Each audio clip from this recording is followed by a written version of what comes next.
It's the veterans' time to win those close games. Secondly, when we're talking about playing towards your strengths, a strength that you have that younger players don't have, can't have, is your experience. Because there's a difference between skill and experience. Even the most hardcore, serious, studied younger players who study the game relentlessly, take it very seriously, are students of the game.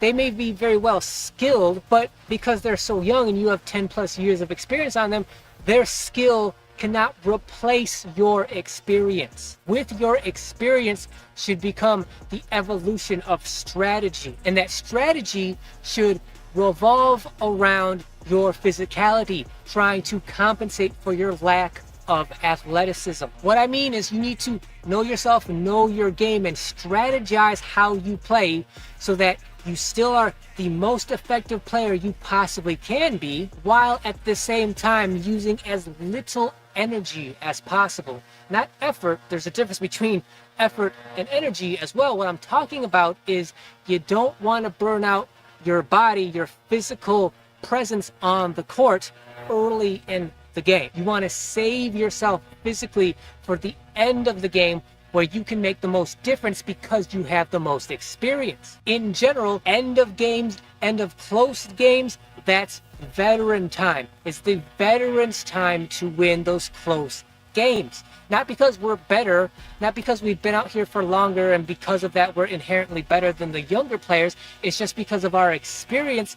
We can use that experience to know what are the best plays to make at the later stages of close games to win those close games more often than the younger players who don't have the experience, who don't know how to handle those situations yet. But if you find yourself at the end of a close game and you're physically burnt out, you're tired, you're fatigued, you're exhausted because you wasted the little energy you have at the beginning of a game, then it's not going to matter about how much experience you have at the end of a game if you don't have any energy to fuel whatever you need to do to get the job done and win endgame kind of situations. So you should have a strategy in mind that says, okay, this is how I play that's going to allow me to be the most effective throughout the game, but at the same time allow me to use and burn as little energy as possible. It's your job, your responsibility to keep yourself in good enough shape and condition to be able to perform physically